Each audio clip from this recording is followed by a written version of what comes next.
मैं हूं वंदना। हम डिस्कस करेंगे ऑपरेशन सिंदूर। ऑपरेशन सिंदूर नाम इसलिए रखा गया है क्योंकि जो हुए पहलगाम में आतंकी हमलों में जिन महिलाओं ने सिंदूर गवाया था, अपने हस्बैंड को खोया था, उनका बदला, इसलिए इसका नाम ही रखा गया क्या, ऑपरेशन सिंदूर। ऑपरेशन सिंदूर की जो ब्रीफिंग किया था wing commander Yogesh Singh and colonel Sofiya Qureshi ने इसकी ब्रीफिंग की है। और जो ऑपरेशन सिंदूर है सक्सेसफुली किया जा चुका है। और इस ऑपरेशन में जैश-ए-मोहम्मद एक आतंकवादी संगठन है जिसका संस्थापक था अजहर मसूद, परिवार सहित अपने कुनबे सहित मारा जा चुका है। डायरेक्ट जनरल पे पहुंच जाते हैं। इस ऑपरेशन का मकसद ही क्या था, आतंकवादियों को राख मिलाना, मिट्टी में मिलाना। इस ऑपरेशन का ये मकसद नहीं था कि हमें पाकिस्तान आर्मी को नुकसान पहुंचाना है या वहाँ की आम जो जनता है, आम आवाम है, उसको नष्ट करना है, उनको नुकसान पहुंचाना है। यहाँ पर भारत सरकार ने बहुत ही मेच्योरिटी दिखाते हुए यह बताया है कि हम दुश्मन है आतंकवाद के, और दुश्मनी हमारी आतंकवाद से हमेशा रहेगी। अगर तुम हमें परेशान करोगे, हमारी जनता को मारोगे, तो हम तुम्हारे घर में घुस के मारेंगे। भारतीय सेना में इतनी कैपेसिटी है, भारतीय सरकार में इतनी कैपेसिटी है कि वो आतंकवादियों को नेस्तनाबूद कर और नेस्तनाबूद करके भारतीय सेना ने आज दिखाया है। जब आतंकवादी हमला हुआ था पहलगाम में, तब आतंकवादियों ने कहा था कि जाकर मोदी से कह दो, इसलिए हम तुम्हें जिंदा छोड़ जाएगा। जिन महिलाओं ने ये पूछा था कि मुझे भी मार दो, मुझे क्यों जिंदा छोड़ दो, इस पे एक आतंकवादी का ये कहना था कि मोदी से जाकर बोल दो। तो आज मोदी ने बोल दिया, डायरेक्ट ऊपर ही पहुंचा।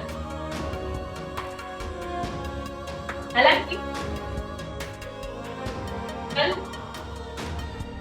भारत सरकार ने नोटिस जारी किया था कि मॉक ड्रिल होगा, ब्लैकआउट की प्रैक्टिस की जाएगी। भारतीय जो जनता है, जो आम सिविलियन है, वो प्रैक्टिस कर ही रही थी और ब्लैकआउट मॉक ड्रिल को समझ ही रही थी। आधी रात के बाद खबर आ जाती है कि ऑपरेशन सिंदूर को सक्सेसफुली किया जा चुका है। हाँ, अब इसमें पाकिस्तान की आम जनता को भी समझना चाहिए कि ऐसे लोगों के चक्कर में वहाँ के जो जनरल चीफ हैं असीम मुनीर जो यहाँ वहाँ के चीफ है, उन्होंने भड़काऊ एक बयान दिया था और कहीं न कहीं अपनी रिटायरमेंट लेने वाले तो अपनी कुर्सी बचाने के लिए, ताकि ये रिटायरमेंट ना लेना पड़े और पैसा जोड़ सके और करप्शन कर सके, उस चीज को मेंटेन करने के लिए, अपनी पद को बनाए रखने के लिए इन्होंने भारत में अटैक करवाया है। और इसे बयान के बाद ही अटैक हुआ है। तो पाकिस्तान की आम जनता को ये समझना होगा कि अगर वो अब भी जागरूक नहीं हुए तो उनकी आने वाली पीढ़ियों को डायरेक्ट चांद वाली कैसे मिलेगी, न पानी मिलेगा, न खाना मिलेगा, न इलेक्ट्रिसिटी मिलेगी। तो वहां की जनता को समझना होगा। हालांकि हम लोग मॉक ड्रिल, ब्लैकआउट की प्रैक्टिस कर रहे थे, इसमें भारतीय सेना दिवाली मनाकर भी आ जाते हैं पाकिस्तान में। एक चीज और है, हमारे जो हमारे यहाँ के बच्चे हैं, भारतीय बच्चे हैं, वो डॉक्टर इंजीनियर बनना चाहते हैं, कोई कुछ करना चाहता है, कोई अपने कुछ पैशन बनाना चाहता है, कोई कुछ पैशन बनाता है। पाकिस्तान में भी बच्चे हैं, उनका पैशन ये है आतंकवादी बनना। ऑपरेशन सिंदूर में